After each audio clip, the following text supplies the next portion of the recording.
O interior, meus amigos, tem esse cheiro de terra molhada e passado que nunca se cura de verdade. E é nesse palco de rotina e poeira que Maria vivia, não como uma pessoa, mas como uma extensão do fogão a lenha, um objeto de utilidade constante que ninguém se dava ao trabalho de nomear além da função. Maria era a merendeira da escola municipal, uma mulher que aprendeu cedo que seu valor era medido em panelas limpas e barrigas cheias, e nunca, jamais, em sonhos ou sentimentos. Para o marido, João, e para os filhos, ela era o ruído de fundo que garantia que o café estaria na mesa antes do sol nascer e que os lençóis estariam secos no varal. E qualquer falha nessa engrenagem silenciosa era motivo para uma bronca seca e cortante. Ela carregava nas costas a herança de uma vida inteira de humilhação sutil,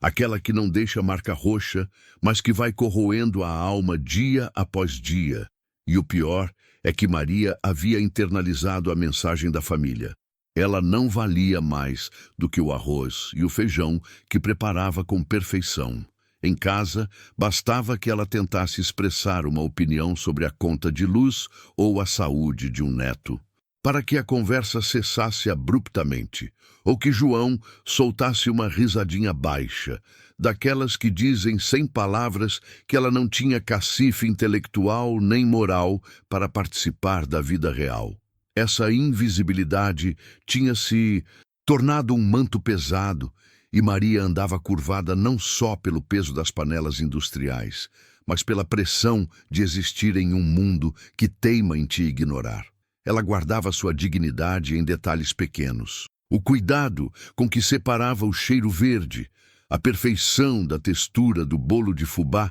que fazia para as crianças, e o silêncio que mantinha quando a nora, Ana, olhava para suas roupas desgastadas com um desprezo que ela nem tentava esconder. Na cantina da escola, o vapor era denso e o barulho das crianças gritando era, estranhamente, mais honesto do que a paz fingida de sua casa. E ali, entre o fogo e o inox, Maria podia ser Maria, a responsável por nutrir, a guardiã da comida, e era ali que ela recebia os únicos sorrisos espontâneos de sua vida, os que vinham dos pequenos estudantes que não sabiam nada sobre desprezo social. Mas a rotina, por mais férrea que fosse, não resiste à chegada de um olhar novo, e foi em uma terça-feira abafada, quando a gordura do almoço pairava no ar, que o destino de Maria começou a ser reescrito, não com grandes promessas, mas com um simples gesto de atenção. Entrou na cantina um professor novo, recém-chegado da capital, um homem que parecia deslocado na poeira da cidade, chamado Ricardo. Ele não era bonito no sentido de galã de novela, mas tinha uma tranquilidade nos olhos que era quase perturbadora, pois ele olhava para as pessoas como se elas realmente estivessem ali, e não como paisagem. Ricardo não pediu mais comida, nem reclamou do sal. Ele simplesmente parou ao lado da bancada e fez uma pergunta que ninguém jamais havia feito. Em 20 anos de serviço de Maria, ele perguntou sobre o processo, sobre o tempo que levava para amaciar o feijão daquele jeito tão perfeito e qual era o segredo daquele tempero tão caseiro. Maria quase deixou a concha cair. Ela estava acostumada a ser demandada, nunca a ser reconhecida pelo trabalho, e a princípio ela suspeitou que era uma ironia, uma forma sutil de tirar sarro da sua função, de cozinheira braçal. Se você já sentiu essa dor da invisibilidade, você sabe que o destino pode ser cruel, mas a gente está aqui no Corações do Passado para lembrar que a esperança sempre chega, onde menos se espera. Se você está gostando da história de Maria, não perca o resto dessa jornada e já se inscreve no canal, a gente te espera. Ricardo não estava flertando nem fazendo caridade. Ele estava apenas tratando a merendeira como um profissional de qualquer outra área, com respeito pelo seu ofício, e foi essa normalidade do respeito que atingiu Maria com a força de um soco no estômago. Ela respondeu, a voz rouca pelo desuso, sentindo um calor subir do peito. Ela falou sobre o feijão, sobre a técnica de cozinhar lento, e Ricardo ouvia com uma concentração que fez Maria sentir, pela primeira vez em muito tempo, que as palavras que saíam da sua boca tinham peso e valor. Ele agradeceu com um sorriso leve, pegou sua bandeja e saiu, e Maria ficou ali, tremendo de uma emoção estranha, percebendo que talvez ela não fosse apenas o resto sem valor que sua família insistia em pintar. Aquele pequeno momento, aquela troca honesta sobre o feijão, transformou o dia de Maria, mas o que ela não sabia é que a atenção de Ricardo não terminaria ali, e que a simples ousadia de ser vista por alguém de fora iria despertar uma fúria silenciosa na casa onde todos dependiam da sua cegueira voluntária. O marido, João, já tinha notado a mudança sutil no brilho dos olhos de Maria naquela noite, e ele desconfiava que algo estava quebrando a ordem do universo doméstico que ele controlava, mas ele jamais imaginou que o objeto de sua ira seria um professor recém-chegado que havia elogiado a comida. E o que viria a seguir seria a prova de que, para alguns, a dignidade dos outros é a maior ameaça. Se você não está inscrito, o destino de Maria vai te chocar. Clica aí no Corações do Passado e vamos descobrir juntos qual foi o preço que Maria pagou por ousar ser vista de verdade. João era um homem que não precisava de palavras para exercer o domínio. Ele usava o silêncio e o olhar de quem esperava que Maria tropeçasse, e naquela noite o ar da casa estava mais denso do que o vapor da cantina, porque ele sabia que algo tinha sido tirado do lugar, sentindo o cheiro da desordem em algo tão abstrato quanto a postura da esposa, e aquele pequeno brilho, aquela ausência de resignação total nos olhos dela, era para ele uma afronta direta, um desafio mudo que punha em risco a estrutura de anos de conveniência confortável que ele tinha construído sobre as costas dela, fazendo com que o medo de perder a servidão gratuita se misturasse com uma raiva primitiva. Maria se movimentava pela cozinha de casa, o corpo mais leve do que o habitual, e o peso da invisibilidade parecia ter sido substituído por uma estranha energia que a fazia esfregar os pratos com um vigor que ela não sentia há muito tempo. E enquanto ela enxugava a louça, o pensamento do feijão e da pergunta de Ricardo voltava, um flash de calor que ela guardava como um segredo precioso no bolso da alma, e o fato de alguém ter validado seu conhecimento e não apenas o resultado do seu trabalho braçal, era um veneno lento para a soberba de João, que estava sentado na sala, assistindo à TV, mas com todos os sentidos focados nos movimentos mínimos dela. A nora, Ana, que era mestre em decifrar a linguagem silenciosa do desprezo, percebeu a mudança e não gostou nada, pois a dignidade de Maria era um espelho que refletia a falta de esforço de todos eles e um pilar que sustentava a sua própria superioridade autoproclamada. E com a voz azeda, Ana comentou com João sobre o ar de quem pensa que é importante que Maria estava ostentando desde que chegara da escola, um comentário jogado casualmente, mas que atingiu o alvo com a precisão de um dardo, fornecendo a munição que João precisava para justificar o seu próximo ataque de controle. O estopim veio de uma bobagem, uma toalha de mesa que Maria havia dobrado de maneira errada, mas que era apenas a desculpa para externalizar a fúria que o sentimento de insegurança gerava no homem, e ele se levantou com uma lentidão calculada, que era mais assustadora do que qualquer grito explosivo. Mas ele não gritou, ele usou um tom baixo, quase sibilante, de quem explica para uma criança teimosa o seu lugar no mundo, lembrando a Maria que ela só tinha um emprego, porque era o único jeito de alguém inútil como ela não depender totalmente da bondade deles. Ele não mencionou Ricardo, não precisava. O ataque foi cirúrgico e direto na recém-descoberta autoestima dela. questionando a capacidade e a inteligência dela para qualquer coisa além de mexer panelas, jogando na cara dela os anos de sacrifícios silenciados,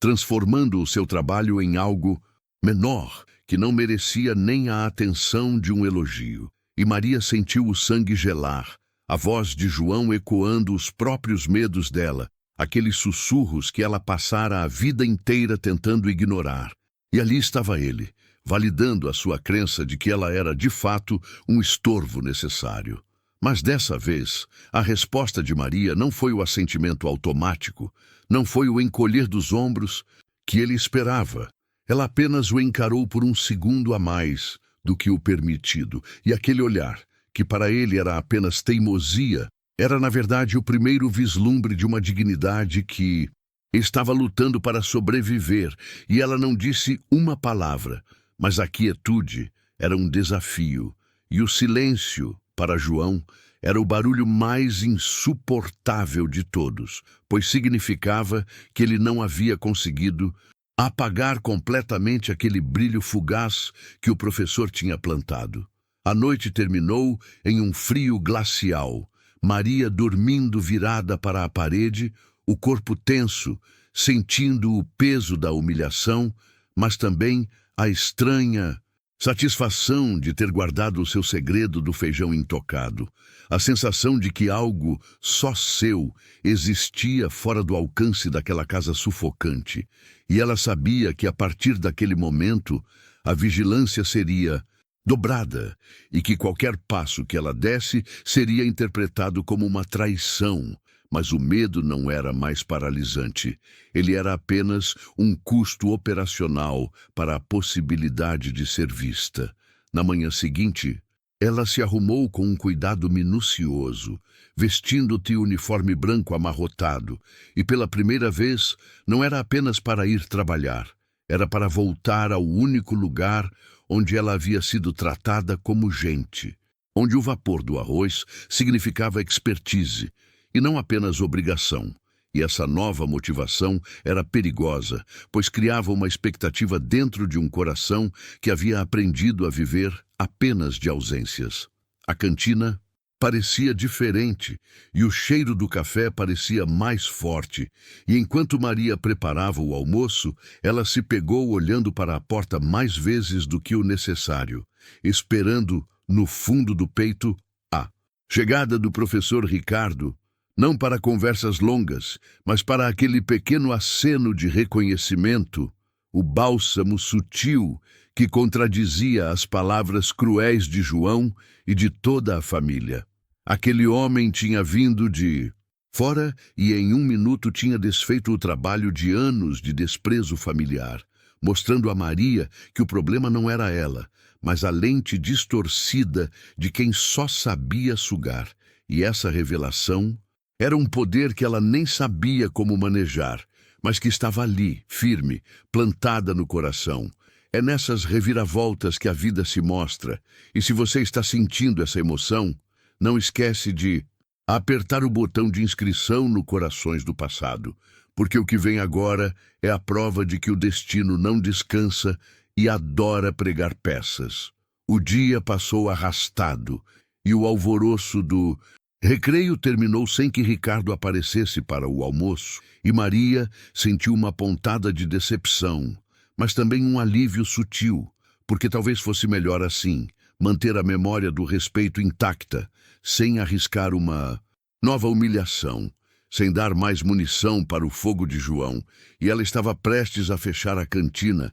a tristeza misturada ao cansaço, quando ouviu uma batida suave na porta de correr que a fez pular de susto. Era Ricardo, mas ele não estava com uma bandeja na mão pedindo comida atrasada. Ele estava com uma pasta debaixo do braço e um olhar sério, mas gentil, e ele pediu licença para entrar. E a primeira coisa que ele fez foi fechar a porta da cantina atrás de si, deixando Maria presa naquele espaço pequeno e quente com ele. E ele a olhou nos olhos e disse: Maria, preciso falar com você sobre algo que não é sobre feijão. O que ele queria com a merendeira, em segredo, longe de todos? O que seria tão importante a ponto de ele arriscar a discrição e entrar naquele território proibido. O destino de Maria está prestes a mudar drasticamente. E se você quer saber o que Ricardo propôs, o que acendeu a fúria do marido, você tem que continuar aqui, no Corações do Passado. Se inscreve para não perder. O calor da cantina era quase palpável, misturado ao cheiro adocicado de leite condensado que tinha respingado no chão. E Maria sentiu o corpo gelar, apesar da temperatura alta, porque a porta fechada, a sós, com um homem que não era seu marido e que lhe oferecia atenção, era uma transgressão que a memória de João imediatamente punia com medo, e ela apenas ficou parada, esperando que Ricardo quebrasse o silêncio que pesava mais do que as panelas de ferro. Ricardo percebeu o terror contido nos olhos dela e deu um passo para trás, aumentando a distância física para tentar diminuir a tensão. E ele falou em voz baixa, séria, eliminando qualquer possibilidade de mal-entendido sobre a natureza daquela reunião. E ele disse que vinha observando como ela gerenciava aquele espaço com maestria, como ela esticava o orçamento e mantinha a qualidade, e que aquilo não era apenas cozinhar, mas sim uma habilidade de gestão que ele precisava desesperadamente para um projeto secreto. Ele explicou que estava montando um programa de extensão noturna para jovens da comunidade que não podiam pagar cursos profissionalizantes e que eles precisavam de uma oficina de culinária básica, não para formar chefes, mas para ensinar dignidade alimentar e sustentabilidade doméstica. E o projeto tinha verba limitada, mas precisava de alguém com visão, alguém que entendesse de desperdício zero e de transformar o pouco em muito. E foi quando ele olhou fundo em Maria e disse que não via a merendeira, mas sim a administradora por trás do fogão. A palavra administradora ecoou na cabeça de Maria como um trovão, uma palavra que nunca havia sido associada a ela, sempre tratada como serviçal, braço que move panelas, e não mente que resolve problemas, e ela sentiu a garganta secar, a incredulidade misturada à vertigem da possibilidade, e ela questionou, gaguejando, por que um professor de história, um homem estudado e respeitado, procuraria a ajuda dela, uma mulher que mal tinha terminado o primário e cuja única credencial era saber fazer arroz soltinho. Ricardo sorriu de lado, um sorriso genuíno que não carregava sarcasmo nem pena, e diz que a academia errava ao superestimar títulos e subestimar a inteligência prática, e que ele tinha notado a planilha mental que ela fazia todos os dias para balancear as refeições, e que aquela capacidade de organização era ouro. E ele estava oferecendo um cargo de consultoria e gestão de suprimentos para o projeto, um trabalho remunerado que exigiria a presença dela 3 noites por semana, depois do expediente da escola. A proposta atingiu Maria com a força de uma revelação. Ela seria paga para usar o cérebro, e não só as mãos. E o pagamento não era simbólico, era um valor justo que faria uma diferença substancial em sua vida financeira. E a ficha caiu de que ela finalmente teria dinheiro que era dela, conquistado por mérito e não por migalhas de João. Mas o peso da liberdade vinha junto com a sentença de morte de seu casamento, pois manter um segredo de 3 noites por semana de ausência seria impossível. O silêncio voltou, mas agora era um silêncio pensante, calculista, e Maria sentiu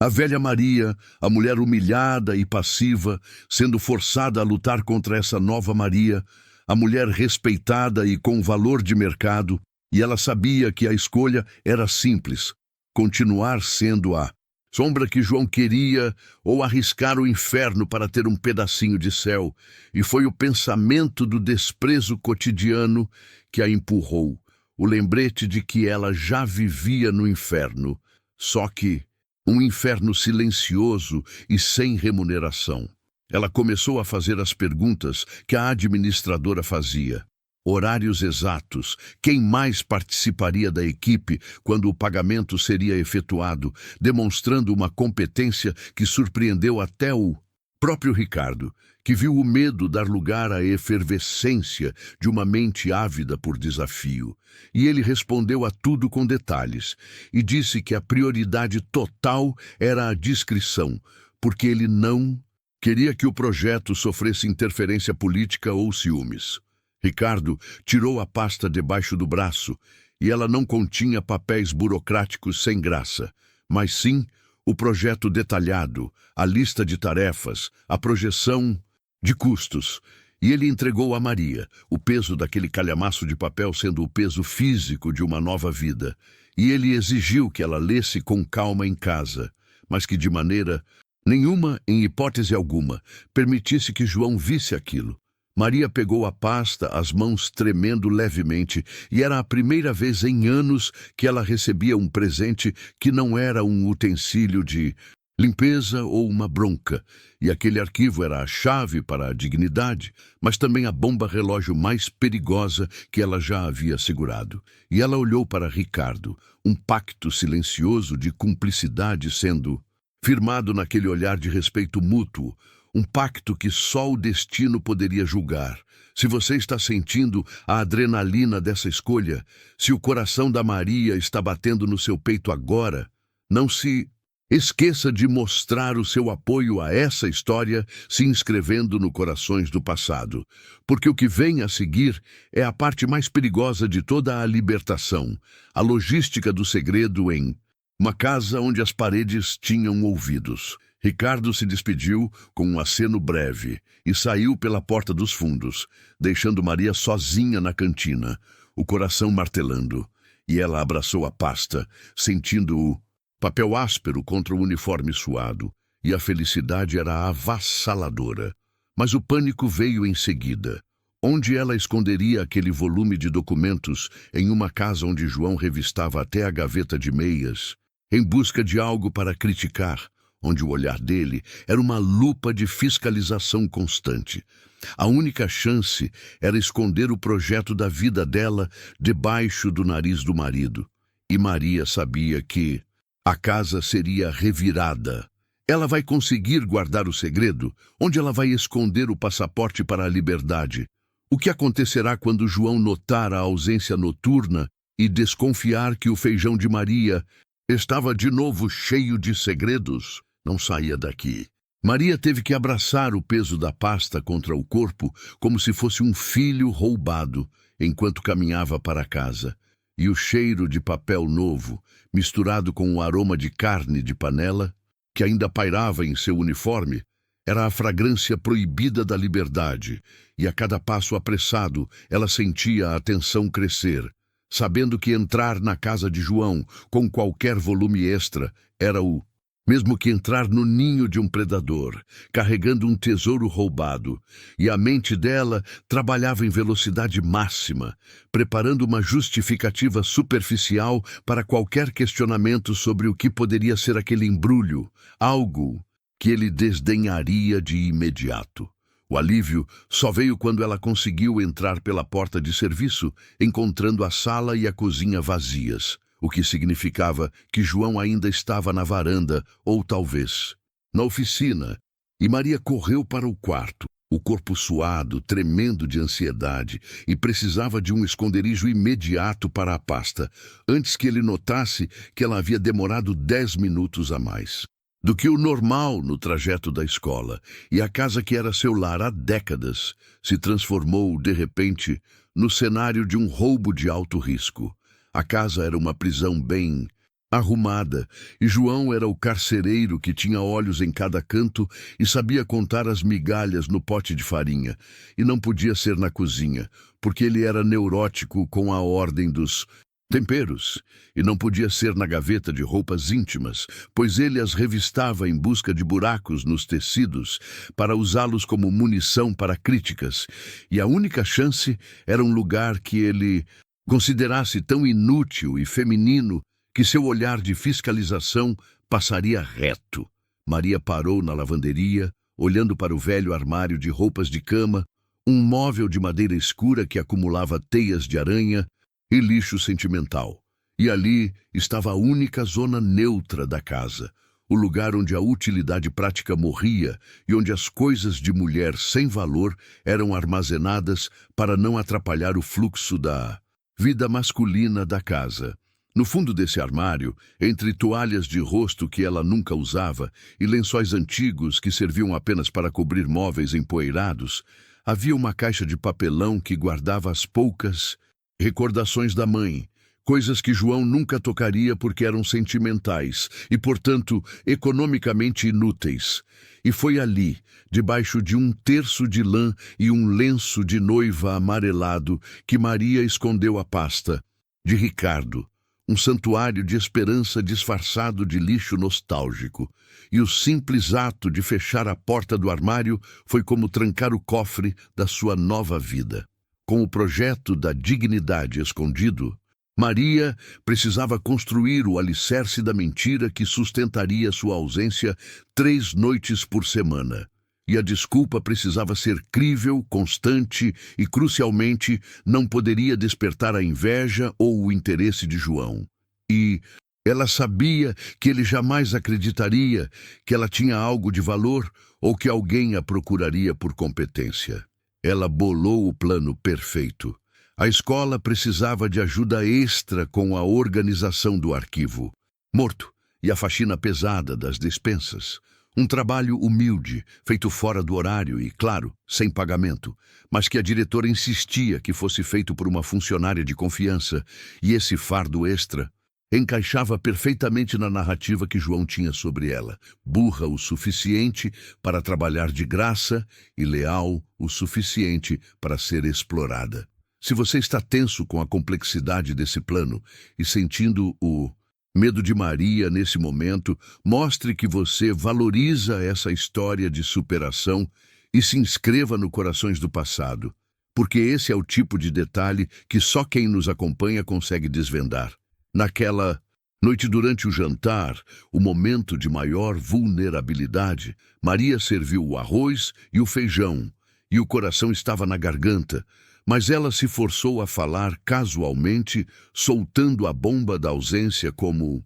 se fosse uma reclamação tediosa e cansativa, reclamando do fardo extra, da injustiça de ter que trabalhar de graça por lealdade à diretora que a tinha como pessoa de confiança. Ela precisava usar uma dose de ressentimento na voz, fazendo com que João acreditasse que ela estava sendo sobrecarregada e não valorizada. E Maria observou o marido mastigar o bife, esperando o ataque, a crítica que validaria sua mentira, porque era paradoxalmente o desprezo dele que a protegeria. João mastigou devagar, e o sorriso de escárnio que surgiu em seu rosto foi o veneno que Maria precisava para curar sua vida. E ele a repreendeu com a crueldade habitual, dizendo que ela era uma idiota por aceitar trabalhar de graça, que não tinha valor para cobrar por hora extra e que merecia a exploração. Mas aquela repreensão ácida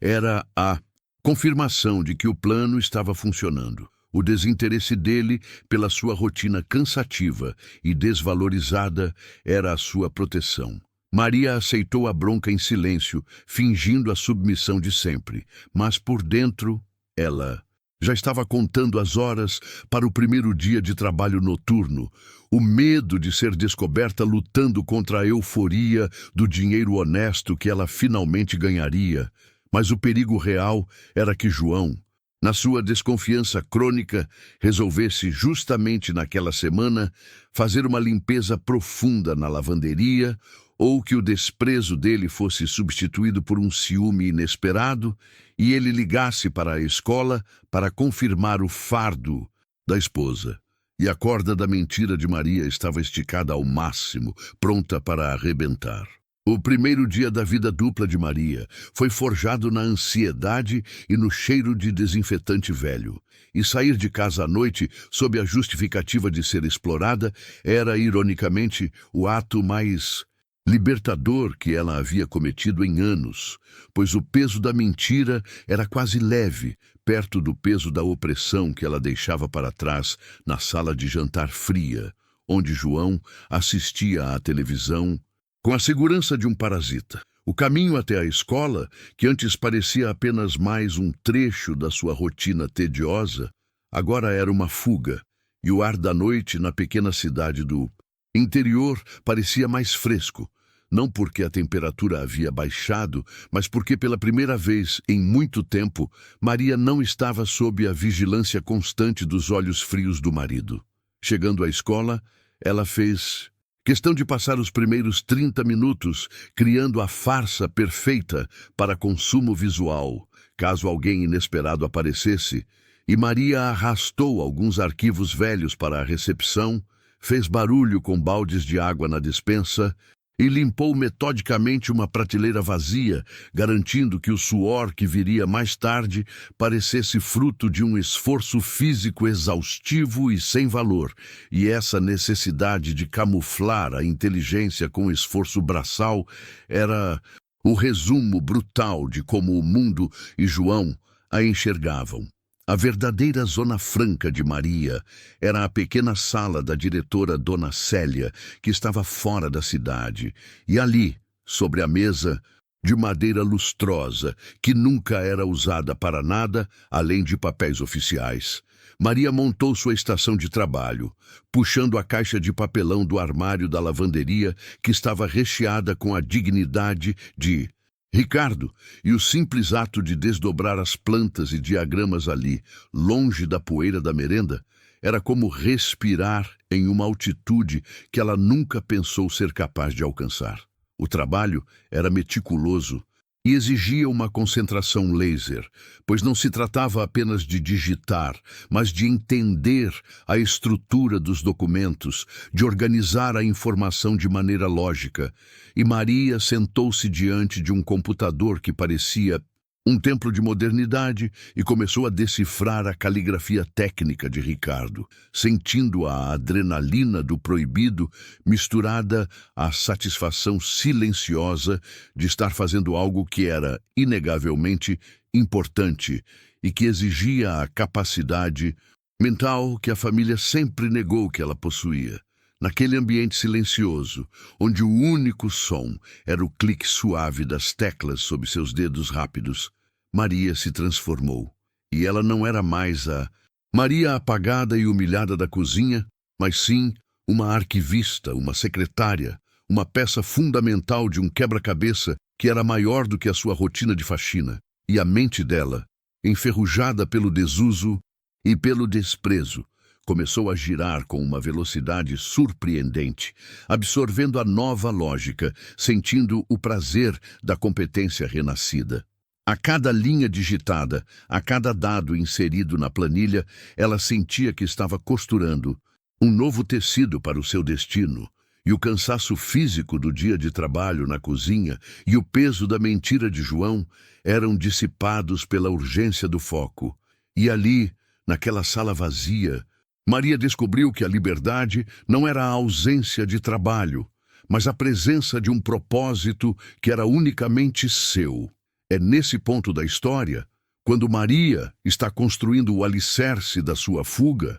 com a ponta dos dedos, que a gente percebe o poder da invisibilidade. Ela só podia fazer isso porque ninguém acreditava que ela era capaz. E se você está investido nessa jornada de Maria para recuperar o valor que foi roubado dela, prove que você faz parte da nossa comunidade, deixe seu like e se inscreva no Corações do Passado, porque o que vem agora é a colheita dos primeiros riscos. A noite avançava rapidamente e Maria tinha que lutar contra o relógio, pois o tempo não era medido pela finalização da tarefa, mas pelo horário de segurança imposto por João, e ela precisava estar em casa antes que ele começasse a sentir a ausência dela como uma afronta à sua propriedade. E a pressão do tempo a forçava a trabalhar com uma precisão quase febril, com a pasta de Ricardo aberta ao lado, sendo a prova palpável de que ela existia para algo além de servir.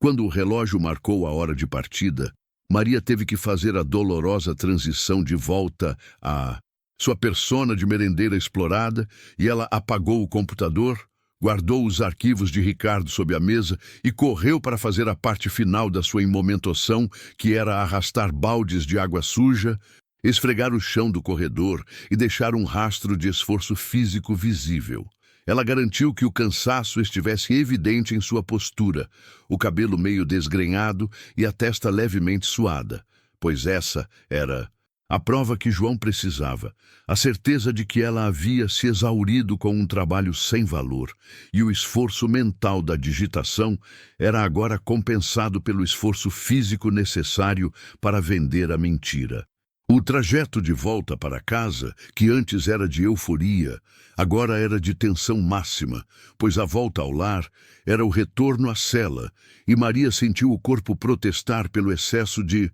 horas em pé. Mas a dor era suportada por uma satisfação interna, o dinheiro imaginário que ela já estava ganhando, a promessa de liberdade que a pasta escondida representava. Ao abrir a porta de casa, o silêncio era opressor, e Maria sabia que a prova final do seu plano não era o trabalho na escola, mas a reação de João, e ela precisava passar pela sala de estar como um fantasma, aceitar a indiferença do marido. Mas o que ela encontrou na cozinha fez o sangue gelar nas veias, e a merendeira percebeu que, por mais que ela tentasse, a sua nova vida já estava deixando um rastro de evidência. E João estava esperando por ela, não com perguntas sobre o trabalho cansativo, mas com um objeto de Maria que estava visivelmente fora do lugar. João estava parado na cozinha, sob a luz amarelada que mal iluminava o cômodo, e a maneira como ele sustentava o silêncio era 1000 vezes pior do que qualquer grito, porque aquele silêncio era a calmaria antes da tempestade, a certeza de que ele já tinha encontrado a ponta do fio da meada. E o sangue gelou nas veias de Maria quando ela viu o objeto que ele segurava com a ponta dos dedos, quase como se estivesse segurando uma prova de crime. Não era a chave do escritório, não era um papel amassado de Ricardo. Era um relógio de pulso simples, com a pulseira de couro puído, um presente de aniversário que Maria tinha guardado no fundo da gaveta por anos, porque nunca teve tempo próprio para marcar. E ele estava ali, limpo e à mostra, significando que, em algum momento da pressa, ela tinha colocado e esquecido de tirá-lo, ou pior, o havia limpado com um cuidado que ele nunca havia dedicado a si. O relógio que Maria precisou usar para cronometrar a digitação no computador era a prova física de que ela estava medindo o tempo para algo que não era dele, e João não precisava de mais nada para acender a chama da desconfiança. Ele a olhava com aquele olhar de proprietário traído, o tipo de homem que não se importa com a infidelidade real, mas com a quebra da obediência. A respiração de Maria ficou rasa, e a dor no corpo pelo excesso de faxina sumiu, substituída pela adrenalina pura, e ela sabia que qualquer gaguejo, qualquer desvio nos olhos seria o fim do seu plano. E se você está sentindo essa tensão aqui com a gente, se está torcendo para que Maria consiga enganar esse homem terrível, pare um segundo e mostre o seu apoio, se inscreva no Corações do Passado e deixe o seu like para que a gente continue contando essa saga de liberdade. João rompeu o silêncio com uma voz baixa e perigosa, não perguntando sobre o relógio, mas sobre a demora, sobre os minutos que ela usou roubar do tempo que ele considerava ser dele, e a acusação era mais sobre a deslealdade do que sobre o atraso, porque na cabeça dele, o corpo de Maria era uma extensão do seu domínio, e a extensão tinha saído do controle. Maria precisava momentar o cansaço e a submissão com perfeição, e ela usou a voz arrastada, fingindo que a única coisa que importava era a dor nas costas e o cheiro de desinfetante que ainda impregnava o seu uniforme. E ela respondeu que a cozinha da escola estava um chiqueiro e a faxina demorou o dobro, forçando a barra na humilhação para desviar o foco do objeto, O marido não se deu por satisfeito e, com um movimento rápido e brutal, ele jogou o relógio na bancada e o barulho seco ressoou pela cozinha, um som que quebrou o silêncio e o coração de Maria. E ele exigiu saber por que diabos ela estava, de repente, preocupada com o tempo, insinuando que ela estava se arrumando para alguém, se preparando para um encontro. A acusação era o reflexo do seu próprio senso de insegurança e posse, e ele não conseguia conceber que Maria usaria um relógio por um motivo próprio ou para ter alguma dignidade na rotina. Ele só conseguia enxergar um desvio que precisava ser punido, uma insubordinação que ameaçava o trono dele. Maria, porém, lembrou-se da competência que sentiu ao digitar os arquivos de Ricardo. E ela usou aquela inteligência recém-descoberta para criar uma mentira que agradasse ao ego de João, uma narrativa que fizesse dele o centro da sua preocupação com as horas. Ela olhou para ele, com a humildade forçada da merendeira que só pensa em servir, e disse, com a voz embargada, que o relógio era para garantir que ela não passasse 1 minuto a mais na escola, que ela precisava voltar correndo para não deixá-lo sozinho e sem a comida. Na hora certa, transformando o objeto da suspeita em prova de sua servidão máxima. A lógica perversa da obediência atingiu João em cheio, e o ciúme possessivo foi momentaneamente apaziguado pela confirmação de que o tempo de Maria só servia para beneficiá-lo, e ele rosnou uma aceitação a contragosto, dando um passo para trás e permitindo que ela se movesse para o quarto. Maria atravessou a casa, sentindo o peso do olhar dele nas suas costas, sabendo que tinha ganhado apenas uma batalha pequena e que a vigilância dele seria intensa nos próximos dias. Mas ela sentiu o alívio silencioso do segredo intacto, e enquanto ela se preparava para o descanso, pensando na adrenalina da nova rotina, ela não podia imaginar que a ameaça real não estava mais dentro da casa, mas sim rondando a escola. O que Maria não sabia era que, naquela mesma hora, na escuridão do escritório de Ricardo, alguém com mãos hábeis e intenções muito ruins estava procurando a pasta que Ricardo havia escondido, e a ausência daquele calhamaço de papel no seu lugar habitual foi notada, e o fantasma da desconfiança agora tinha um endereço, e ele estava prestes a descobrir que Ricardo havia confiado seu segredo justamente à pessoa que ele menos esperava. A merendeira invisível. Maria tentou encontrar o sono, mas a tensão era como um ácido no estômago, e embora tivesse sobrevivido ao interrogatório de João, ela sabia que a vitória era frágil, construída sobre uma mentira que precisaria ser sustentada com mais mentiras, e a adrenalina de ser capaz de enganar o seu opressor, embora exaustiva, trouxe uma sensação inédita de poder. E ela percebeu que a inteligência era a única arma que a merendeira invisível possuía contra a força bruta e a tirania de um marido, que só a enxergava como posse. Enquanto Maria girava na cama, no silêncio pesado do interior, o terror começava a tomar forma concreta a quilômetros de distância, pois José, o primo de Ricardo e o homem cujas ambições estavam sendo frustradas pela papelada secreta, não conseguiu dormir. E a visão do vazio na estante, onde deveriam estar os documentos sigilosos, o fez sentir um frio gélido,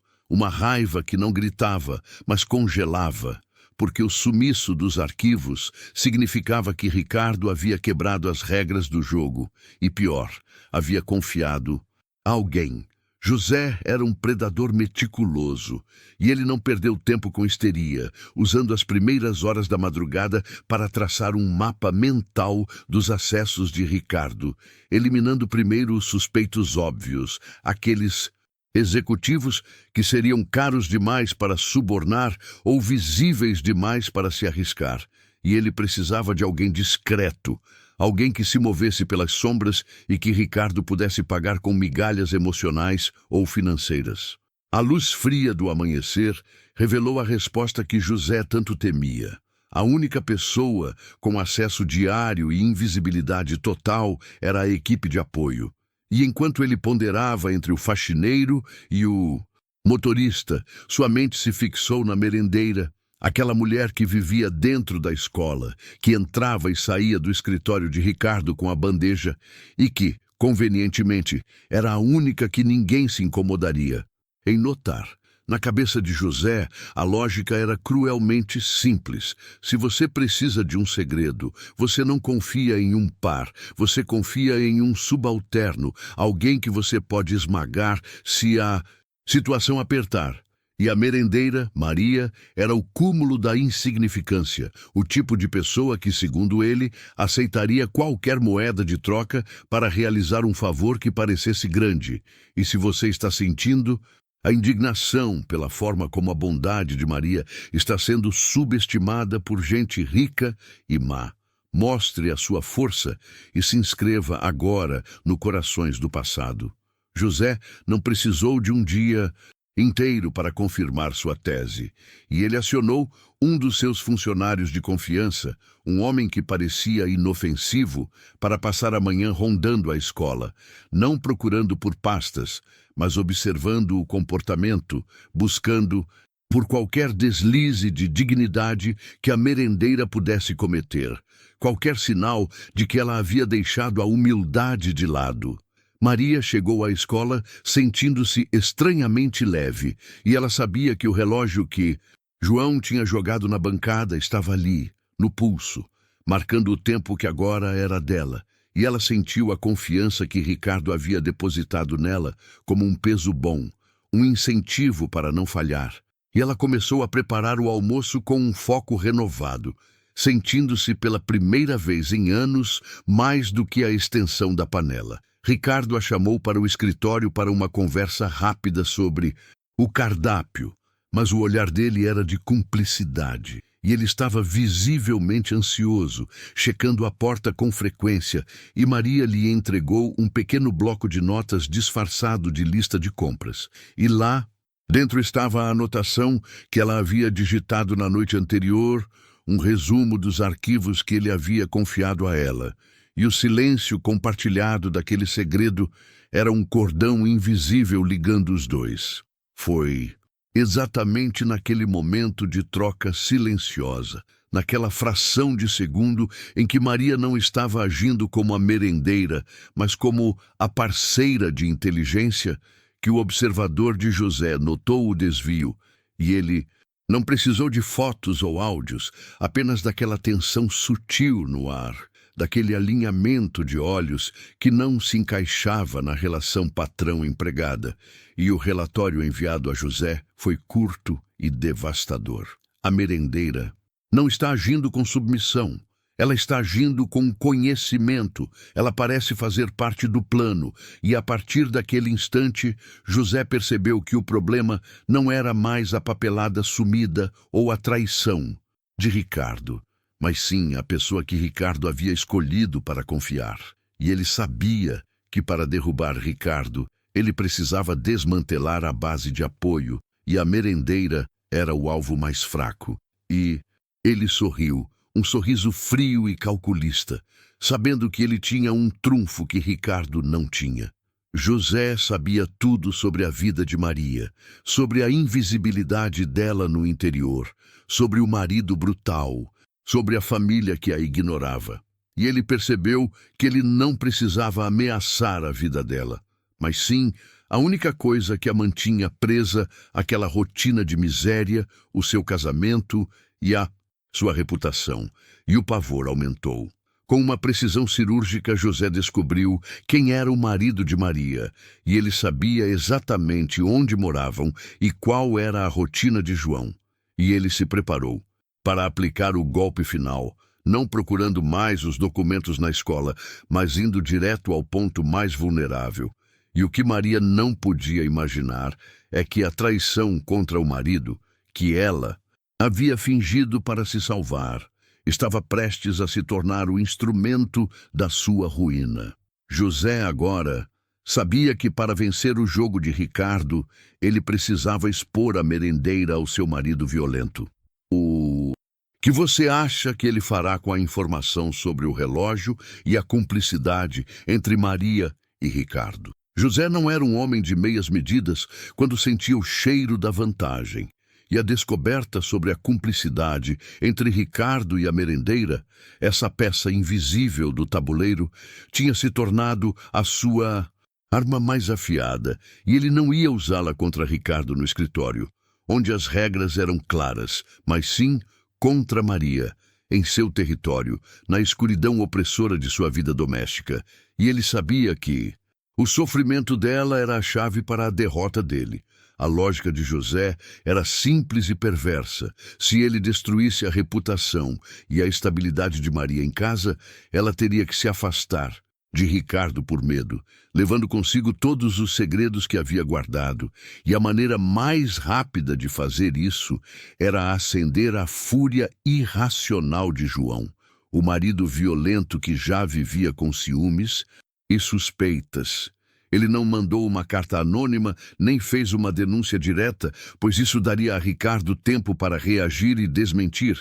Mas José arquitetou algo muito mais cruel, uma informação que pareceria ter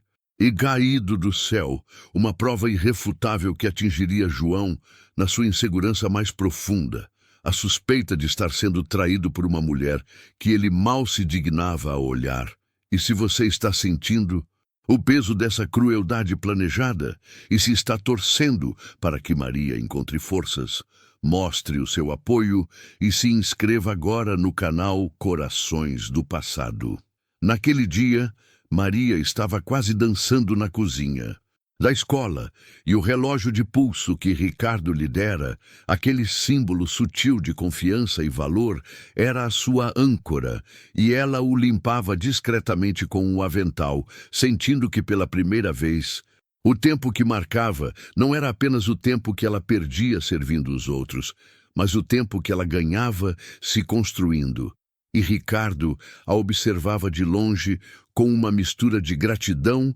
e pavor, sabendo que tinha colocado um alvo nas costas da única pessoa que o estava ajudando. Maria enviou a Ricardo mais um bilhete com anotações sobre as finanças de José, disfarçado de pedido de farinha, e ela se sentiu competente, mais do que uma cozinheira, mais do que uma mulher invisível, e o peso da panela parecia mais leve, e ela mal podia esperar para voltar para casa. Não mais para se encolher no canto, mas para ter um momento para si, para olhar o pulso e reafirmar que havia um mundo além da opressão de João. Enquanto isso, José já havia colocado o seu plano em ação, e ele contatou um dos homens que trabalhava no depósito que João frequentava, um conhecido que sabia da índole explosiva do marido de Maria, e a instrução era clara: entregue a ele algo que pareça ter sido encontrado por acaso, um item que fará João ferver e que associe Maria e Ricardo de forma inegável. O objeto escolhido foi um recibo de joalheria de uma cidade vizinha, em nome de Ricardo, com a descrição detalhada do relógio que Maria estava usando, mas sem o preço. E o depósito foi o local perfeito, porque faria parecer que Maria havia tentado destruir a prova, mas falhado, e o homem de José, com a maior naturalidade forçada, chamou João para um canto, dizendo ter encontrado aquilo no chão do pátio, perguntando se ele sabia de alguma coisa sobre o patrão. E a merendeira. João viu o recibo e a descrição do relógio, e o nome de Ricardo escrito ali, e um fogo cego e tóxico subiu-lhe à cabeça, e ele já tinha visto Maria usando aquele objeto novo e havia ignorado, mas agora, com o papel na mão, o detalhe da joalheria e a referência explícita à cumplicidade de Maria, a fúria se transformou em certeza cruel, e ele soube que Maria havia ousado se sentir importante, e o pior, havia ousado buscar esse valor em outro homem. A raiva de João não era apenas ciúmes, era a dor narcisista de quem vê sua propriedade agir por vontade própria. E ele amassou o papel, e o som seco do papel sendo esmagado era o prenúncio da tempestade que estava por vir. E ele deixou o trabalho sem dar satisfação, dirigindo a sua velha caminhonete de volta para a casinha simples, onde Maria logo chegaria. E ele estava determinado a restaurar a ordem, a provar para si mesmo que Maria não passava de uma merendeira sem valor, uma serva, e que a dignidade que ela tinha ousado ostentar seria esmagada de vez. Maria, alheia à armadilha montada, encerrou seu dia com a sensação de dever cumprido, e ela sorriu para si, mesmo na rua de terra batida, sentindo o sol fraco da tarde nas costas. E ela pensava em Ricardo, não com interesse romântico, mas com a gratidão profunda de quem foi tratada como ser humano pela primeira vez. E ela sentia que, se fosse pega, pelo menos teria lutado por algo maior. Mas a verdade é que ela não imaginava que a luta que a esperava não era contra José, mas contra o próprio pavor que a prendia. A casa parecia silenciosa demais quando ela abriu a porta, e a luz fraca da sala de estar apenas realçava a penumbra, e ela sentiu um arrepio na espinha, pois a quietude era sempre pior do que a gritaria. E ela percebeu que João estava ali, sentado na única poltrona da sala, as mãos grandes apoiadas nos joelhos, e o olhar dele era fixo, frio, sem a chama habitual do álcool, mas com a frieza aterrorizante da premeditação. Ela tentou sorrir, tentou perguntar sobre o dia dele, mas as palavras morreram na garganta. E o que ela viu não foi o João que ela temia, mas o monstro que ele se tornava quando a certeza da posse era ameaçada, e ele não se moveu, apenas inclinou a cabeça, e o seu olhar desceu para o pulso de Maria, onde o relógio de Ricardo brilhava fracamente sob a luz moribunda do dia. O silêncio era tão denso que Maria podia ouvir o pulsar do seu próprio sangue, e ela soube que o segredo havia escapado, que a sua pequena, frágil dose de dignidade estava prestes a ser cobrada com juros, e João abriu a mão e deixou cair o recibo amassado de joalheria no chão de tábuas, e a última coisa que Maria viu antes do caos se instalar foi o brilho do ódio nos olhos de João, enquanto ele se levantava lenta e terrivelmente, e ela soube que a noite seria longa e que o relógio que ela usava para medir o tempo agora mediria a sua dor. Com a prova na mão e a fúria descontrolada, João está pronto para destruir a única coisa que Maria tentou proteger, sua dignidade. Quem irá salvá-la desta vez? Ou Maria será forçada a confessar o segredo de Ricardo sob ameaça? O que você faria se estivesse na pele dela e soubesse que sua vida está por um fio? O recibo amassado, deitado no chão de tábuas sujas, parecia o único ponto de luz naquela escuridão sufocante. E Maria não conseguia tirar os olhos dele, sentindo o terror se solidificar no estômago, enquanto o silêncio de João se tornava mais violento do que qualquer grito, pois ele não precisava de palavras para que ela entendesse que ele havia armado uma emboscada e que o pequeno presente que representava sua única dose de dignidade estava agora sendo usado como munição pesada, e ela sabia, com a certeza fria de quem já viveu o inferno, que a noite seria a pior de todas, porque o ódio dele estava sóbrio, cirúrgico e com um objetivo muito claro: destruí-la por ter ousado. João finalmente se moveu, e o estalo da madeira rangeu sob seu peso, e ele não se apressou, e a lentidão era uma tortura calculada, e ele se inclinou sobre o papel, como se o recibo fosse a prova de um crime hediondo, e a voz dele, quando veio, era baixa e cortante, um sussurro que prometia dor, e ele perguntou com sarcasmo se ela achava que um pedaço de metal barato e brilhante faria dela menos merendeira, e se o dinheiro de outro homem a transformaria numa dama. E Maria engoliu a bile, sabendo que qualquer defesa seria usada para incriminá-la ainda mais, mas o medo de ser culpada de algo que ela não fez era quase tão grande quanto o medo dele. Ela tentou argumentar, a voz falhando, que era apenas um presente de gratidão, que ela havia feito bem o seu trabalho, mas João riu, e o som não tinha alegria, era um ruído seco, venenoso, e ele disse que gratidão se pagava com batata, não com relógio de ouro, e que ela estava mentindo, e que ela havia usado o valor que ele não dava para buscar o valor em quem não devia, e ele fez questão de frisar que ele, João, era o provedor, o dono, e que a merendeira não tinha direito a luxo, muito menos a presentes que viessem de fontes suspeitas. E o olhar dele era de posse ferida, não de amor traído. A raiva de João se transformava num monólogo tóxico sobre a posição dela na vida, sobre como ela nasceu para servir, e ele afirmou que ela estava tentando corromper a única coisa que ele tinha controle, que era a hierarquia daquela casa. E ele perguntou se ela havia achado que ele era burro o suficiente para não juntar as peças. E ele mencionou que o homem da fazenda de José era muito atencioso com os achados. E Maria sentiu o corpo gelar ao perceber que José não apenas havia montado a armadilha, mas havia recrutado informantes para garantir que João a encontrasse. João finalmente pegou o recibo, desamassou-o com violência controlada e leu o nome da joalheria em voz alta,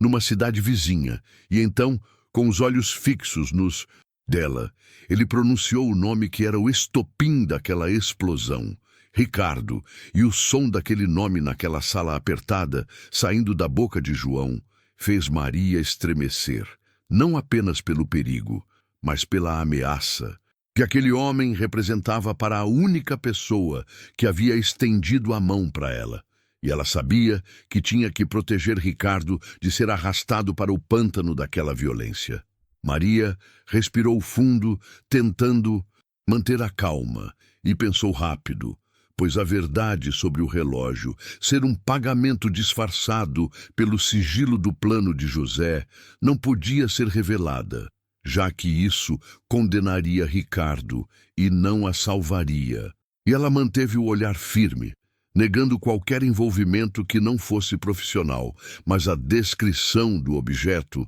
tão precisa no papel, desmentia a casualidade. E ela sabia que estava perdendo a batalha da credibilidade, porque para João, o papel valia mais do que a palavra dela. Ele começou a caminhar em círculos lentos, forçando-a a girar a cabeça para acompanhá-lo, aumentando a sensação de náusea e vertigem. E ele perguntou quanto Ricardo havia pago por aquele objeto, quanto ele considerava que a merendeira valia em dinheiro vivo. E a falta de preço no recibo se tornou mais uma arma. E Maria teve que confessar, com a voz embargada, que ela não sabia o valor, porque ela não havia pagado, e esta era a verdade mais perigosa de todas, pois confirmava que o presente havia sido dado por Ricardo e não comprado por ela. A paciência ensaiada de João finalmente se esgotou, e ele se jogou sobre Maria, agarrando seu braço com uma força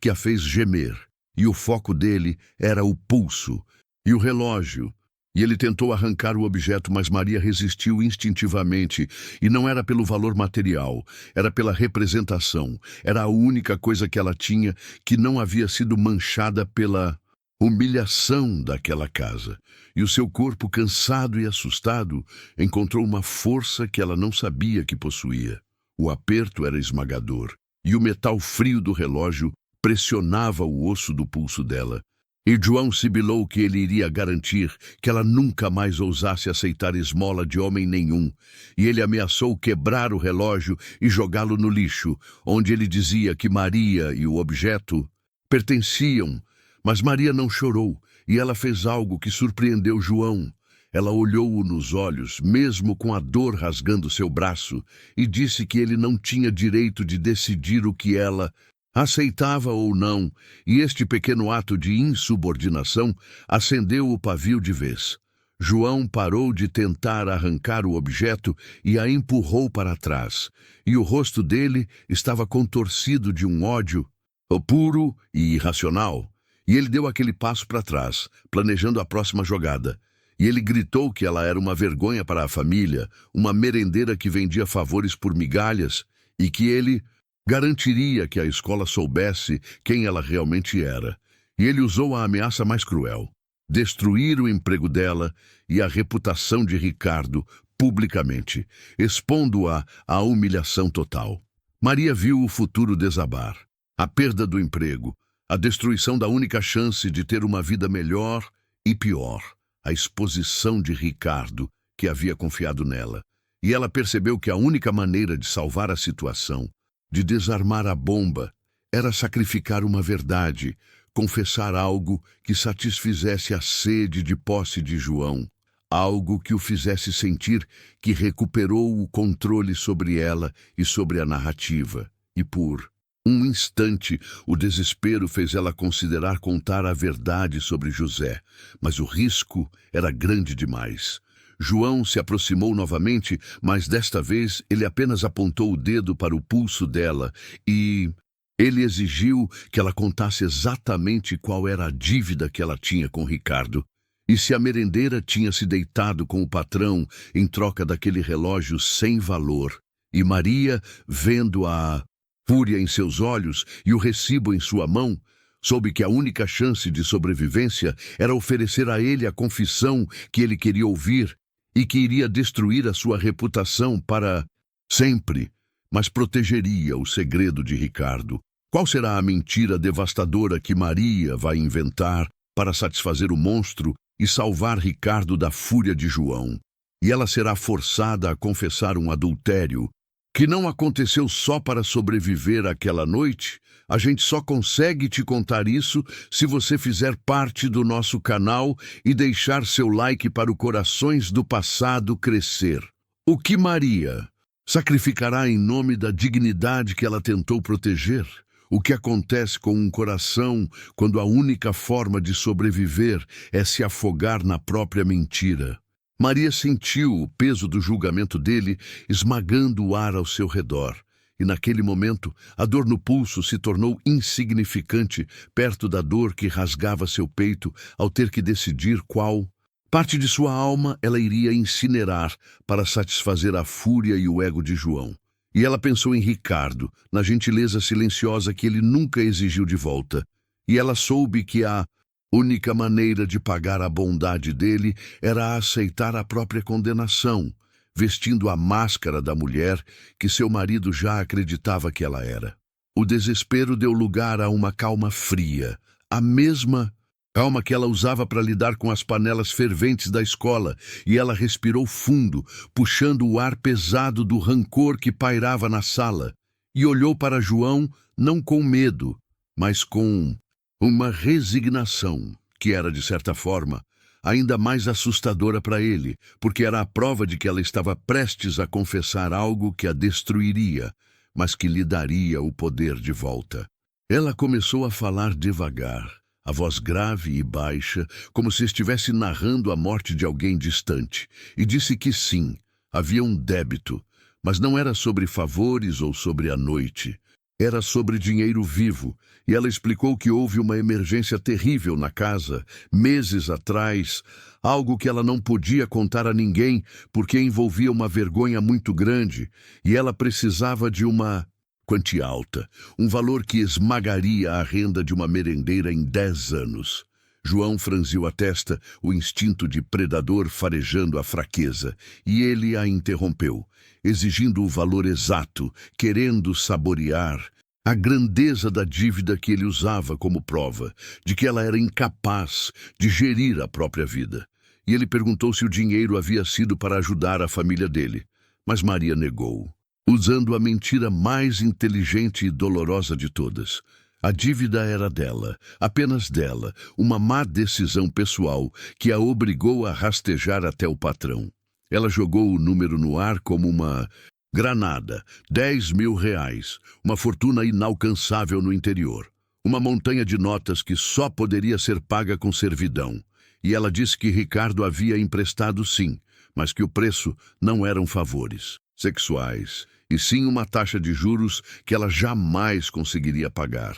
e que o relógio era apenas uma garantia, um lembrete físico de que ela estava sob o domínio dele até o último centavo. Ser quitado. Maria explicou que o relógio não tinha valor para Ricardo, que para ele era apenas um objeto barato que valia a mesma coisa que a merendeira em sua escala social, e que ele havia dado aquilo para selar o acordo, para garantir que ela nunca esquecesse que a dívida aprendia ao emprego, e que a única forma de pagar era trabalhando em silêncio e aceitando a humilhação, de ter a própria dignidade hipotecada ao patrão. A fúria de João não diminuiu, mas mudou de foco, e agora ele não estava mais focado no adultério, mas na traição financeira e na vergonha pública. Ele rugiu que ela havia se tornado uma devedora, uma mendiga de favor, e que por causa dessa dívida inventada, ela deveria obediência total a ele,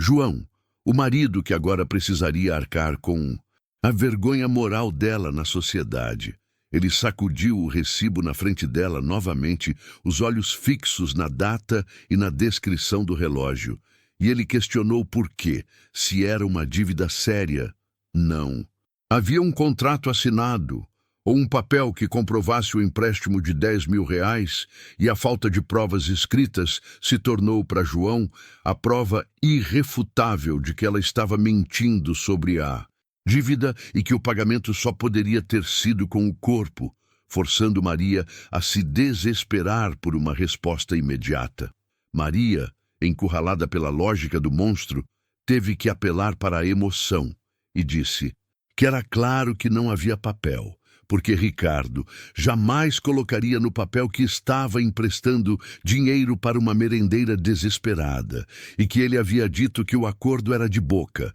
sob o risco de ela perder o emprego se tentasse envolver advogados ou formalidades, e que ela havia aceitado o trato porque o desespero era maior que o medo. Ela olhou para João com o olhar de quem já perdeu tudo e sussurrou que se ele quisesse acabar com ela, ele deveria expor a dívida, não o adultério, porque a mentira da dívida, dolorosa e humilhante, a protegia do julgamento maior que ele queria impor, e neste sacrifício de sua honra financeira, ela se tornou aos olhos dele uma criminosa patética, e não uma adúltera de luxo. Você está sentindo o peso dessa mentira, a forma como Maria está se afogando para salvar a única pessoa que a enxergou de verdade? Essa história é um soco no estômago e você não pode perder o que acontece quando João,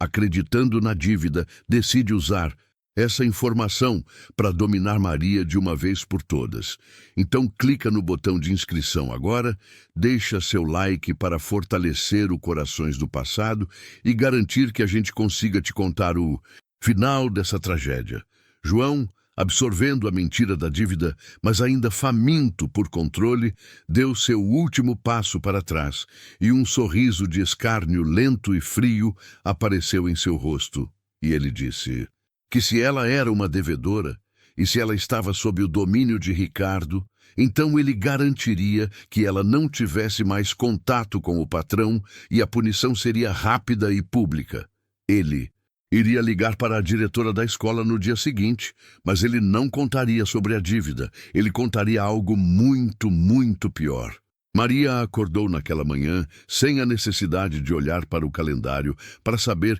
que aquele seria o dia mais longo e terrível de sua vida. O terror não vinha da incerteza, mas da certeza esmagadora de que João cumpriria sua ameaça, usando a mentira que ela mesma havia fabricado para garantir que a queda fosse definitiva. E ela sentia o cheiro do medo na casa, um odor metálico que grudava nas paredes e na pele. João, por outro lado, levantou-se com uma serenidade que beirava o prazer sádico, demorando-se no café da manhã, saboreando cada gole de café como se estivesse brindando a destruição que ele planejava executar com a frieza de um carrasco. Ele não gritou, não jogou objetos, e essa calma era muito pior do que qualquer fúria anterior, porque demonstrava que o controle era absoluto e que a vingança seria calculada. e ele observava Maria se vestir para o trabalho,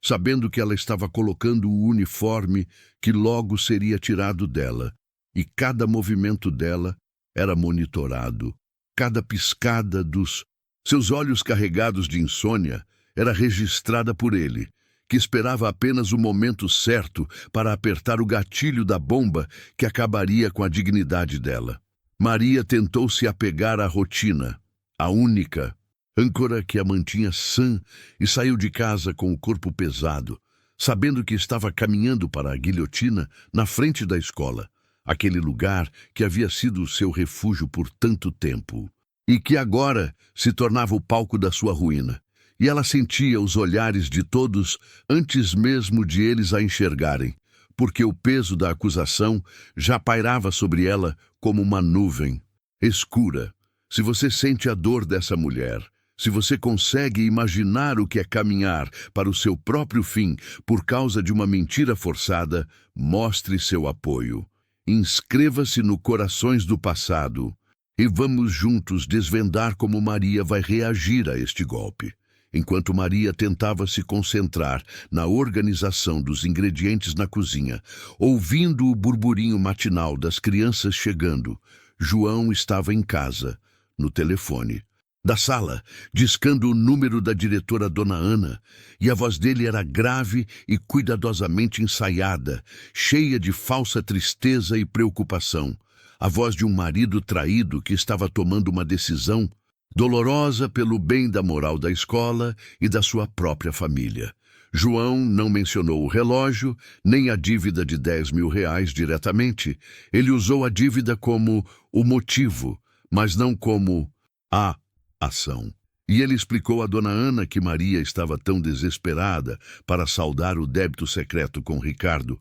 que ela havia recorrido a algo impensável, algo que colocaria a reputação da escola e a segurança das crianças em risco, algo muito, muito pior do que o adultério que ele havia fingido engolir. O que João disse no telefone, a mentira final que ele havia inventado para destruir Maria, sem deixar rastros, foi que a merendeira estava desviando os suprimentos da cozinha, os sacos de arroz, o feijão, o óleo, vendendo os ingredientes da merenda escolar para pagar a dívida pessoal com o patrão, transformando a caridade da escola em moeda de troca, para cobrir a própria vergonha financeira. Ele pintou Maria como uma criminosa que estava roubando a comida da boca das crianças, uma traição imperdoável no interior. E ele disse que era Ricardo quem estava comprando os produtos roubados dela, um acordo sigiloso entre devedora e credor que envolvia o estoque da escola, forçando Dona Ana a ouvir a história com horror e indignação, pois a acusação de desvio de verba pública era uma mancha impossível de limpar. João desligou o telefone com um sorriso vitorioso, e quando Maria voltou do trabalho, o sorriso ainda estava lá, e ele não precisou dizer uma palavra. A expressão nos olhos dele era suficiente para informar que o golpe havia sido desferido e que ela agora não era apenas uma devedora, era uma ladra de comida de criança, uma pária pública cuja carreira seria encerrada pela vergonha. Você consegue sentir a maldade dessa jogada? Se sim, compartilhe esta história com quem precisa saber o que é o verdadeiro drama humano. Maria soube instantaneamente que a mentira da dívida havia se tornado um monstro incontrolável, porque provar que não roubou produtos que saíam do estoque todos os dias era impossível. E ela sabia que Ricardo, mesmo que quisesse protegê-la, não poderia intervir sem confirmar a existência da dívida, confirmando indiretamente que ele era um agiota que explorava seus funcionários. A tensão na cozinha começou a engrossar como mingau frio, e Maria percebeu que as outras merendeiras a olhavam de canto. Os sussurros se tornando mais audíveis, as panelas pareciam bater mais forte, e ela sabia que a notícia, vazada por Dona Ana em confidência profissional, já estava se espalhando pelas dependências da escola. E então o inevitável aconteceu. A auxiliar da diretora, uma mulher pálida e tensa, apareceu na porta da cozinha, chamando Maria com uma formalidade gelada, e a merendeira sentiu o chão sumir sob seus pés, sabendo que aquela era a sua última caminhada digna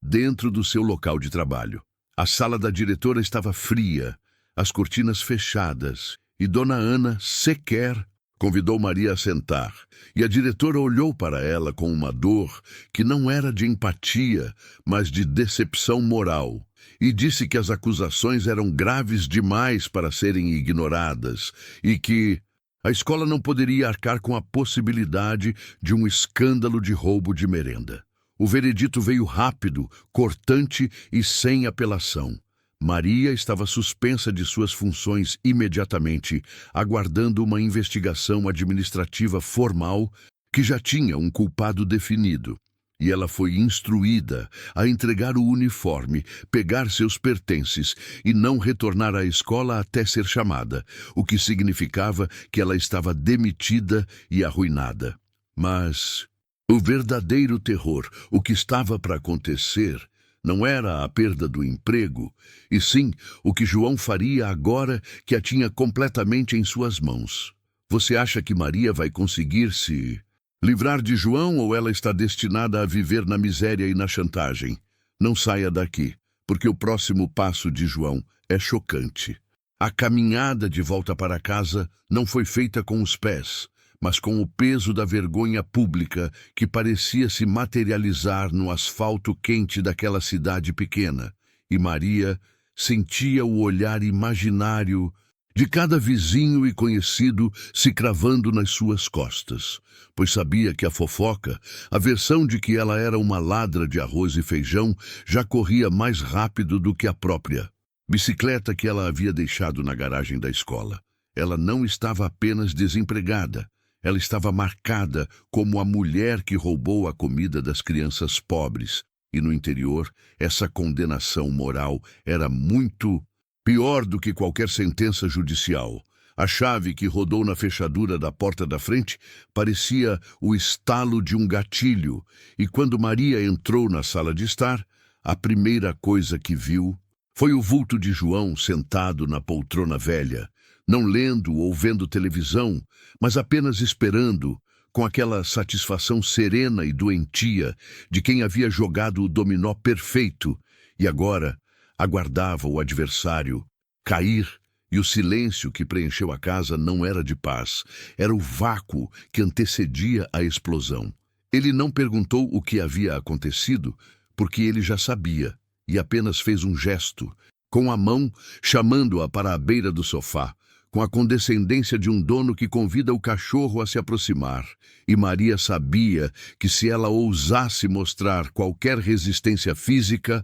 a raiva que ele estava represando para o momento triunfal se libertaria de forma catastrófica. Então ela apenas obedeceu em silêncio, sentando-se rígida na ponta do estofado. João respirou fundo, soltando o ar como se estivesse aliviado de um fardo que, ironicamente, ele mesmo havia criado, e começou o seu monólogo dramático, dizendo que havia ligado para Dona Ana, sim, mas apenas porque estava preocupado com a segurança financeira dela, e ele lamentava profundamente que a diretora tivesse tirado conclusões precipitadas sobre o roubo, mas afinal, quem mandou Maria se endividar com gente perigosa como Ricardo? Ele deu a volta na história, transformando a mentira do roubo em uma consequência natural do pecado original dela, que era a dívida de R$ 10.000, e disse que era uma pena que ela tivesse se tornado refém de gente sem escrúpulos a ponto de colocar a honestidade da família em risco, e que agora, com a suspensão, eles teriam que ser extremamente cuidadosos com o dinheiro, porque a vergonha custava caro, e ele estava lá para garantir que a Gaza não fosse à falência por causa do deslize dela. Maria tentou argumentar, a voz falhando de fúria e incredulidade, dizendo que ele não precisava ter inventado o roubo, que a dívida era problema dela, e que ela estava pagando, Mas João apenas sorriu com pena, um sorriso de quem lida com uma criança teimosa, e disse que a partir daquele momento ela não precisaria mais se preocupar com finanças, porque ele assumiria o controle de tudo e ela não teria mais a chance de cometer erros caros. O primeiro movimento de controle foi físico e imediato. Ele pediu a carteira dela e ela hesitou. Mas a determinação fria nos olhos dele a fez obedecer, entregando o punhado de notas amassadas que seriam seu último salário. E ele pegou o celular dela da mesinha de centro, um modelo antigo, mas funcional, dizendo que ela não precisaria mais de um aparelho que só servia para receber cobranças e espalhar mentiras para o bairro. João justificou o confisco dizendo que, como ela havia demonstrado ser incapaz de gerenciar dinheiro e tinha se tornado uma mentirosa, ela precisava de uma tutoria rígida para se reabilitar e que o mundo exterior era perigoso demais para ela sozinha. Então, a partir de hoje, todas as suas interações seriam supervisionadas e ele seria o filtro entre a vida dela e o resto da cidade. Maria olhou em volta, percebendo que a casa, que antes era apenas um lar sombrio, agora se transformava oficialmente em uma prisão domiciliar sem grades. E o pânico real, aquele que gela a alma, começou a se instalar, porque ela estava sem dinheiro, sem emprego, sem comunicação com o mundo e totalmente à mercê do homem que a havia destruído sistematicamente. Ele se levantou, a figura dele se agigantando sobre ela, e como um gesto final de domínio, tirou o molho de chaves da gaveta, as chaves da casa, do portão, da despensa, e colocou-as no próprio bolso, dizendo que agora ele se encarregaria de abrir e fechar as portas, garantindo que a reputação deles ficasse intacta, e que ela só sairia com a permissão e o acompanhamento dele. Ele terminou o discurso de dominação com uma frase que perfurou o coração dela. Ele disse que ela devia agradecer a ele, pois ele estava a salvando de si mesma, assumindo o papel de provedor e protetor, mesmo que ela fosse uma ingrata, e que ela agora dependia inteiramente da bondade dele para existir, e essa era a única verdade que importava a partir de hoje.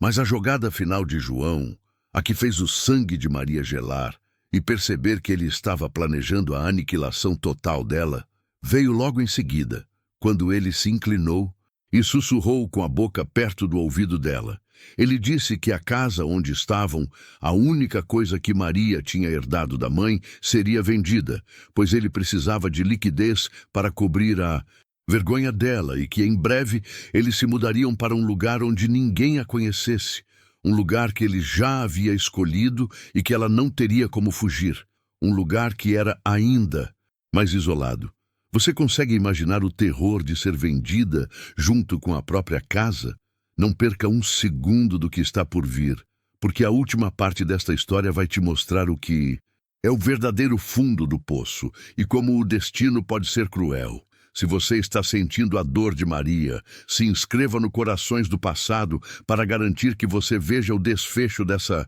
história de humilhação e sobrevivência. O terror era um silêncio úmido que pairava sobre a sala, enquanto Maria observava João andando de um lado para o outro, o celular dela e o molho de chaves dele pesando no bolso, como troféus roubados, e ele falava alto ao telefone com um corretor imobiliário, descrevendo a casa que ela herdara com o mesmo desinteresse que descreveria um móvel velho, mas o pavor maior era ouvir João mentir, dizer que a casa era dele, que ele precisava de liquidez urgente e que a esposa estava passando por um momento delicado e precisava de um ambiente novo, um lugar mais controlado, enquanto Maria era reduzida a um item de inventário, algo que seria empacotado e transportado para o novo cárcere. Maria sabia que não havia mais esperança dentro daquelas 4 paredes. Ela estava isolada, sem voz,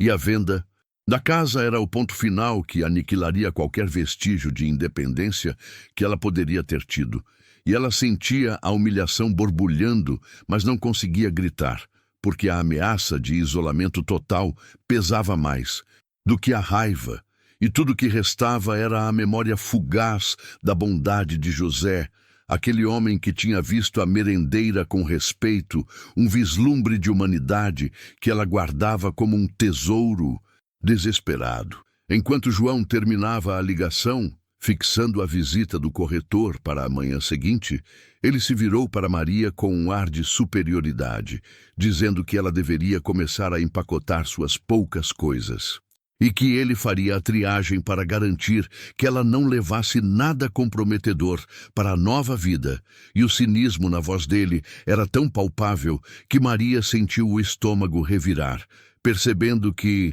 ele não estava apenas roubando a casa, mas também o seu futuro e a sua identidade. Mas foi então que o barulho veio, um toque insistente e inesperado na campainha, que fez João estreitar os olhos, irritado com a interrupção de seu planejamento maquiavélico, e ele reclamou em voz baixa que o corretor não deveria ter vindo tão cedo. Mas ao abrir a porta, não era o homem das vendas, e sim José, o entregador, parado ali com uma calma que contrastava com a tensão sufocante da sala. E ele não parecia um salvador, apenas um homem a trabalho. João perguntou o que ele queria, com rispidez e autoridade, mas José, com sua habitual educação firme, disse que precisava falar com Maria, que era sobre uma pendência de um pedido antigo de R$ 10.000 que precisava de confirmação urgente. E João tentou dispensá-lo imediatamente,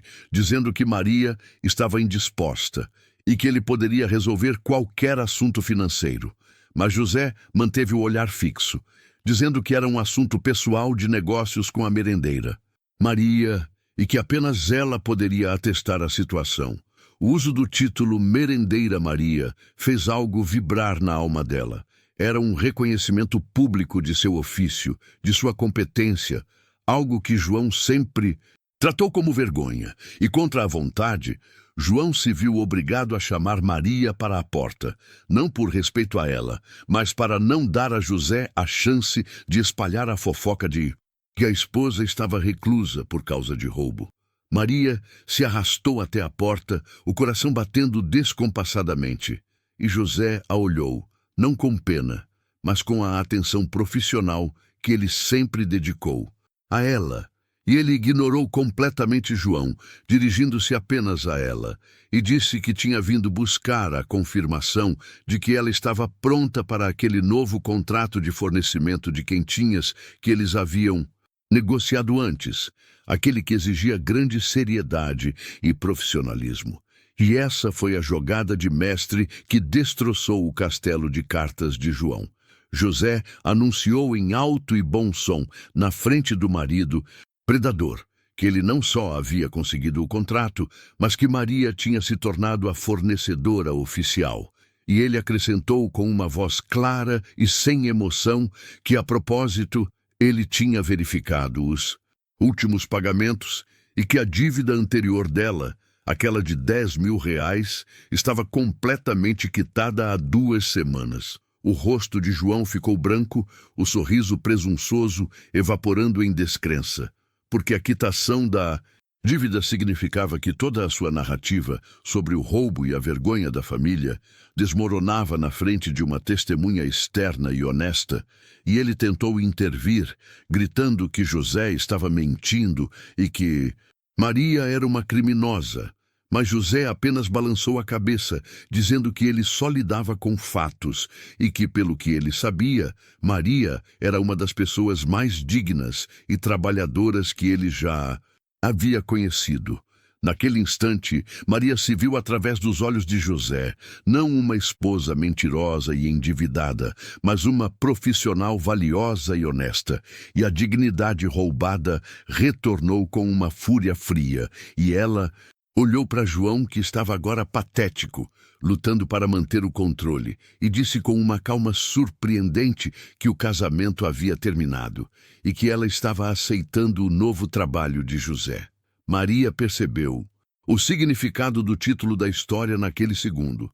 A família achava que ela não valia nada, que ela era apenas um estorvo, uma merendeira sem futuro, mas bastou alguém enxergá-la de verdade, alguém que valorizava seu trabalho e sua integridade, para que ela entendesse que o problema nunca foi ela, mas sim o olhar mesquinho e egoísta daqueles que a cercavam. João berrou, ameaçando chamar a polícia e dizendo que ela não podia sair sem dinheiro, sem celular e sem as chaves que ele havia confiscado. Mas Maria simplesmente deu as costas, olhando para José e dizendo que ela levava a única coisa que importava: seu conhecimento e sua habilidade na cozinha, e José apenas sorriu, oferecendo a ela não um resgate romântico, mas uma carona para o seu primeiro dia de trabalho. E juntos, eles saíram daquela casa tóxica, deixando João sozinho com sua ganância e a casa que ele havia vendido, mas que agora não lhe daria mais nenhum lucro sobre a humilhação de Maria. Essa foi a história de como a dignidade de Maria, a merendeira, foi resgatada não por um milagre, mas pelo simples poder de ser vista e valorizada por quem entende o verdadeiro peso do trabalho honesto. Se você sentiu essa libertação, se inscreva agora no Corações do Passado, porque só quem acompanha a gente sabe que a história de Maria não termina aqui. Ela apenas está começando de verdade e queremos você junto para ver o triunfo dela.